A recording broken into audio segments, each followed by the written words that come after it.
Viewers, welcome to another video. और आज की वीडियो में हम बात करेंगे माइक्रोसॉफ्ट एक्सेल में प्रिंट कैसे लेते हैं या प्रिंट लेते वक्त आप अपने पेज को कैसे सेटअप करेंगे।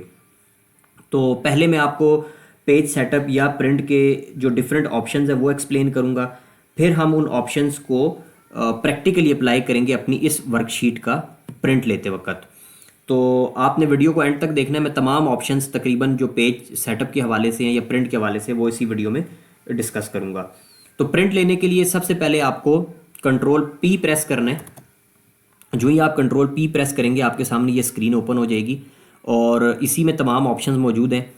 तो स्टार्ट करते हैं। सबसे पहले आपके पास राइट साइड पे प्रिंट प्रीव्यू आ रहा है। प्रिंट प्रीव्यू का ये मतलब है कि अगर आप इस वक्त प्रिंट को प्रेस कर देंगे तो आपके पास ये जो डाटा है मेरा, ये 13 पेजेस के ऊपर प्रिंट होके आ जाएगा।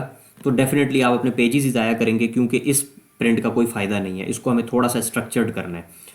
तो पहले हम बात करते हैं डिफरेंट ऑप्शंस की। यहाँ पे बॉटम पे हमारे पास आ रहा है स्केलिंग का ऑप्शन। अब स्केलिंग में अगर आप इसको क्लिक करें तो फर्दर हमारे पास 4 ऑप्शंस मौजूद हैं। एक तो नो स्केलिंग हो गया जो बाय डिफ़ॉल्ट सेट है। फिर दूसरा ऑप्शन है fit sheet on one page. Like मेरे पास जितना भी डाटा था वर्कशीट में वो एक ही पेज पे फिट हो जाएगा। तो अगर मैं ये करूँगा तो ऑब्वियसली मेरा डाटा इतना ज़्यादा है, वो जब एक पेज पे आएगा तो वो बिल्कुल भी रीडेबल नहीं है। यहाँ पे मेरे पास एक पेज पे तो आ गया, तो जो 13 पेजेस के ऊपर प्रिंट था वो वन पेज पे आ गया, बट ये रीडेबल नहीं है। तो थर्ड जो हमारे पास ऑप्शन है fit all columns on one page. ये भी कोई इतना ख़ास प्रिंट प्रीव्यू नहीं है। आपके जितने कॉलम्स हैं वो वन पेज पे आ जाएंगे, बट जो आपकी रोज़ हैं वो मल्टीपल पेजेस पे जाएंगी। तो अगर मैं इसको सिलेक्ट करता हूँ तो आपके पास जितने कॉलम्स हैं मेरी वर्कशीट में वो वन पेज पे आ गए, बट जो रोज़ हैं वो सेकंड पेज तक जा रही हैं। ये सेकंड पेज पे कुछ रोज़ इसकी शो हो रही हैं। और इसके बाद जो इसमें लास्ट ऑप्शन है वो fit all rows on one page. जिस तरह कॉलम वन पेज पे आए थे, अब इस ऑप्शन में हमारे पास रोज़ तमाम वन पेज पे आ जाएंगे और कॉलम हो सकता है फिर वो मल्टीपल पेज पे चले जाएं। तो अगर मैं इसको सिलेक्ट करता हूँ तो मेरी तमाम रोज़ वन पेज पे आ गई हैं और फिर कॉलम्स, क्योंकि अब इसमें इतने कॉलम्स है ही नहीं, तो वो भी उसी पेज पे सेट हो चुका है। तो यहाँ पे तो आपके पास स्केलिंग के डिफरेंट ऑप्शन मौजूद हैं। इसको मैं नॉर्मल पे सेट करता हूँ। अच्छा, इससे ऊपर हमारे पास मार्जिन का ऑप्शन मौजूद है। ये जो आपके पास स्क्रीन पे इस वक्त माउस शो कर रहा है, ये एरिया बेसिकली मार्जिन कहलाता है। तो इस वक्त ये नॉर्मल मार्जिन पे सेट है। अगर आप इसको वाइड करेंगे तो इस मार्जिन का गैप ज़्यादा हो जाएगा और नैरो मार्जिन में ये मार्जिन रिड्यूस हो जाएगा। तो यहाँ पे ये 3 ऑप्शन मौजूद हैं। इसको भी हम नॉर्मल कर लेते हैं। अच्छा, इससे ऊपर हमारे पास डिफरेंट टाइप्स ऑफ पेजेस का ऑप्शन मौजूद है। लाइक हमारे पास लेटर, इस वक्त लेटर सेलेक्ट हुआ हुआ है। ज़्यादातर हम जो A4 साइज़ का पेज है वो यूज़ करते हैं। इसके अलावा A5 पेजेस भी हैं, लीगल है, ये डिफरेंट पेज के साइज़ हैं। तो ज़रूरी अगर आपने कोई भी पेज का यहाँ पे टाइप सेलेक्ट करेंगे तो आपके पास प्रिंटर में उस साइज़ का ही पेज होना चाहिए, तो वो उस पर प्रिंट देगा। तो सबसे पहले अगर मैं इसको, इस वक्त ये लेटर है, इसको A4 सेलेक्ट करूँगा तो यहाँ पे आपका प्रीव्यू उसके अकॉर्डिंगली चेंज हो रहा है। और इसके बाद अगर मैं इसको लीगल, क्योंकि लीगल पेज मेरे पास थोड़ा सा बड़ा पेज होता है, तो आप देखेंगे कि मेरे पास थोड़ा ज़्यादा डाटा यहाँ पे शो हो जाएगा। ये देखें यहाँ पे इस लीगल पेज की तो जो लेंथ है वो थोड़ी ज़्यादा होती है, इसलिए यहाँ पे लेंथ वाइज इसने डाटा इंक्रीज़ कर दिया है। तो हम इसको A4 जो हमारा स्टैंडर्ड साइज़ है उसी पे सेट कर लेते हैं। देन हमारे पास पेज की जो ओरिएंटेशन है उस हवाले से सिर्फ इसमें हमारे पास 2 ही ऑप्शंस होते हैं, एक लैंडस्केप और एक पोर्ट्रेट का। लैंडस्केप पेज जो है वो थोड़ा सा उसकी जो विड्थ है वो ज़्यादा होती है और पोर्ट्रेट में जो हमारी पेज की लेंथ है वो ज़्यादा होती है। तो डेफिनेटली जब मैं इसको लैंडस्केप सेलेक्ट करूँगा तो हमारे पास जो कॉलम्स हैं वो ज़्यादा कॉलम्स पेज पे फिट हो जाएंगे और पोर्ट्रेट में हमारे पास कॉलम रिड्यूस हो जाएंगे। ये मैंने जैसे ही इसको लैंडस्केप किया, क्योंकि पेज की विड्थ ज़्यादा हो गई, तो हमारे पास पहले 3 कॉलम्स आ रहे थे, अब हमारे पास एक पेज पे 5 कॉलम्स शो हो रहे हैं। तो यहाँ पे ये ओरिएंटेशन के वाले से हमारे पास है। इसको मैं दोबारा पोर्ट्रेट पे सेट कर लेता हूँ।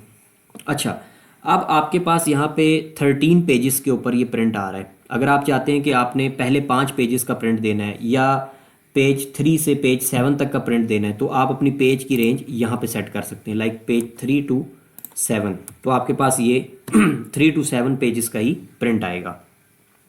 इसको भी मैं रिमूव कर देता हूँ फ़िलहाल। अच्छा, उससे ऊपर जो टॉप पे आपके पास आ रहा है प्रिंट एक्टिव शीट का ऑप्शन है।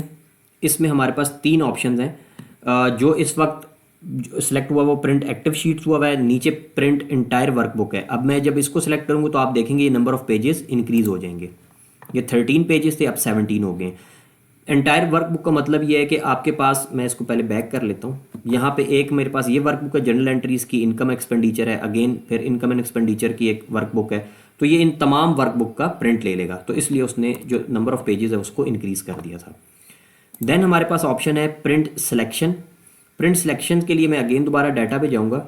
अच्छा, मैं चाहता हूँ मैं जस्ट अपने इस एरिया का प्रिंट लूँ, बाकी मुझे इस वक्त प्रिंट नहीं चाहिए। तो आपने जस्ट ये जो सिलेक्शन है इस सेक्शन को सिलेक्ट कर लेंगे, उसके बाद कंट्रोल पी प्रेस करेंगे और यहाँ प्रिंट सिलेक्शन जब आप इसको ओके करेंगे तो आपके पास जो आपने शीट में एरिया सेलेक्ट किया था जस्ट उसका प्रीव्यू आ रहा है, बाकी ये पेजेस का प्रिंट नहीं लेगा। इसको मैं अगेन प्रिंट एक्टिव शीट पे ले आता हूँ। अच्छा, ये जितने ऑप्शंस मैंने आपके साथ अभी डिस्कस किए हैं ये मेरे पास, अगेन मैं अपने इस शीट पे आ जाता हूँ, यहाँ पे भी मौजूद हैं। पेज लेआउट में आपके पास margin, orientation, size, print area, ये तमाम ऑप्शंस आपके पास यहाँ पे भी शो हो रहे हैं। अच्छा, ये तो हो गए पेज सेटअप के हवाले से डिफरेंट ऑप्शंस। अब मैं 2-3 बातें और बताना ज़रूरी समझता हूँ यहाँ पे। लाइक अगर आप चाहते हैं कि जो अकाउंट हेड है, ये मेरे पास जो डी कॉलम है इसका मैं प्रिंट नहीं लेना चाहता, तो आप जस्ट इस कॉलम को हाइड कर देंगे। उसके बाद जब आप अपना प्रिंट प्रीव्यू लेंगे तो आपके पास जो अकाउंट हेड है उसका कॉलम यहाँ से हाइड हो जाएगा। तो इस तरह आप अपनी रोज़ या कॉलम को हाइड करके प्रिंट ले सकते हैं। नेक्स्ट मैं जो इम्पॉर्टेंट चीज़ है वो है, यहाँ पे अगर आप देखें, जब मैं इसको कंट्रोल पी प्रेस करता हूँ तो मेरे पास 9th जो लास्ट पेज है 9th, वहाँ पे ये यहाँ पे प्रीव्यू में ये शो हो रहा है, ये डाटा शो हो रहा है। ये डाटा क्यों शो हो रहा है? क्योंकि मैंने यहाँ पे ये टाइप किया हुआ है। ये जब मैंने इधर टाइप किया हुआ है इसकी मुझे ज़रूरत नहीं है, बट ये मेरे पास प्रीव्यू में शो होगा क्योंकि यहाँ पे इस शीट में ये टाइप हुआ है। तो अगर आपने इसको यहाँ से रिमूव करना है तो उसके लिए आपने क्या करना है, आपने जस्ट अपने पेज ब्रेक प्रीव्यू पे आना है। अच्छा, पेज ब्रेक प्रीव्यू भी बहुत इंपॉर्टेंट है समझने के लिए। पेज ब्रेक प्रीव्यू आपको बताता है कि जो आपके पास प्रिंट प्रीव्यू में डिफरेंट पेजेस आ रहे थे वो कौन कौन से पेजेस थे, वो आपको इस डॉटेड लाइन में शो हो रहा है आपके पास। इसको मैं थोड़ा सा जूम आउट करता हूँ, ये आपके पास डॉटेड लाइंस आ रही है। आपके पास एक ये पेज है, एक ये पेज आ रहा था और यहाँ पे भी पेज आ रहा है। तो आप अपनी पेज ब्रेक प्रीव्यू से भी अपने पेज को एडजस्ट कर सकते हैं। लाइक मैं चाहता हूँ कि मुझे ये डाटा तो नहीं चाहिए अपने प्रिंट प्रीव्यू में, तो मैं यहाँ से जस्ट इसको ड्रैग करके इधर ले आऊँगा। इस वक्त भी मेरे पास ये जो कॉलम 2 शो हो रहे हैं, मुझे अगेन इनका भी, इसकी भी प्रिंट की ज़रूरत नहीं है, तो मैं इसको ड्रैग करके मज़ीद अंदर ले आऊँगा। अब मेरे पास नंबर ऑफ़ पेजेस रिड्यूस हो गए। ये फर्स्ट पेज है, ये सेकंड है, ये थर्ड है। इसकी आप मज़ीद इसको ड्रैग करके अपनी सेटिंग कर सकते हैं। इसके रोज़ को भी ऊपर लेके आ सकते हैं, यहाँ से इसको राइट साइड पे ले जाएं तो आपके पास अब पेज मज़ीद रिड्यूस हो गए। तो एक सेटिंग आप इसकी मदद से भी कर सकते हैं, ये भी बड़ा हेल्पफुल है। तो हमने तमाम ऑप्शंस डिस्कस कर लिए। अब मैं आपको अपनी जो वर्कशीट है उसका प्रिंट लेके दिखाता हूँ। पहले मैं इसको ज़रा जूम आउट कर दूँ, जूम इन, और यहाँ पे मैं कंट्रोल पी प्रेस करूँगा तो मेरे पास जो सेटिंग है वो मैं इस पे अप्लाई करता हूँ। सबसे पहले मैं ओरिएंटेशन जो उनसे उसको लैंडस्केप कर लेता हूँ, तो मेरे पास ये अभी 4 पेजेस पे आ रहा है। अच्छा, मज़ीद इसकी सेटिंग के लिए मैं पेज सेटअप में आता हूँ और इसको एडजस्ट करता हूँ। ये बेसिकली साइज़ है, जो प्रिंट का साइज़ है वो एडजस्ट कर रहा हूँ मैं, 70 करता हूँ। इसको ओके करूँगा तो मेरे पास ये 5 पेजेस के ऊपर डाटा शो हो रहा है। अच्छा, अब ये 5 पेजेस पे आ रहा है। अगेन मैं अपना जो पेज ब्रेक प्रीव्यू है वहाँ से देखूँगा कि ये 5 पेजेस कौन से हैं, तो मैं एस्केप प्रेस करूँगा और पेज ब्रेक प्रीव्यू मेरे पास ओपन है।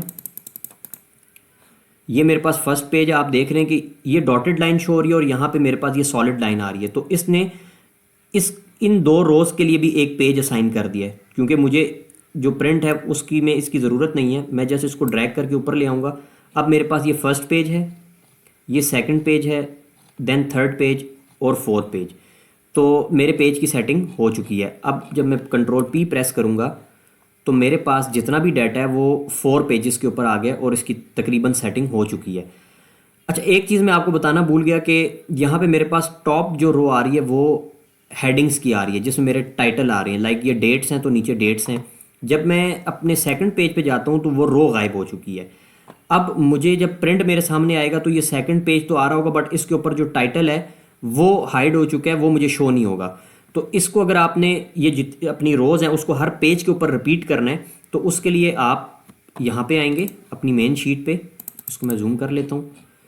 पेज लेआउट में आपने ये जो इसका लॉन्च बटन है इसको क्लिक करना है और शीट को सिलेक्ट करेंगे आप। देन यहाँ पे आपसे कह रहा है rows to repeat. Rows to repeat को आप जस्ट यहाँ पे क्लिक करने के बाद अपनी ये रो सेलेक्ट कर लेंगे और देन ओके प्रेस करेंगे तो आपकी ये रो अब हर पेज पे रिपीट हो जाएगी। अब मैं कंट्रोल पी में जाता हूँ और आपको यहाँ पे प्रीव्यू दिखाता हूँ इसका। ये फर्स्ट पेज है, सेकंड पेज के ऊपर ये रोज़ रिपीट हो रही है, थर्ड पेज पे भी रो रिपीट हो रही है। तो अब जो मेरी शीट है वो एक प्रिंटेबल फॉर्म में आ गई है। तो उम्मीद करता हूँ कि आपको पेज सेटअप के हवाले से एक अंडरस्टैंडिंग होगी। और इसके अलावा अगर आपके जहन में कोई सवाल आ रहा है इसकी मज़ीद सेटिंग के हवाले से या किसी ऑप्शन के, तो आप मुझसे कमेंट सेक्शन में पूछें, मैं आपको उसका रिप्लाई करूँगा। और फाइनली आखिर में मेरी रिक्वेस्ट है कि आप मेरे चैनल को सब्सक्राइब करें और इस वीडियो को लाइक करें, और ताकि आपको जो मेरी आने वाली एक्सेल पे वीडियोज़ हैं उनका नोटिफिकेशन मिलता रहे। Thank you so much.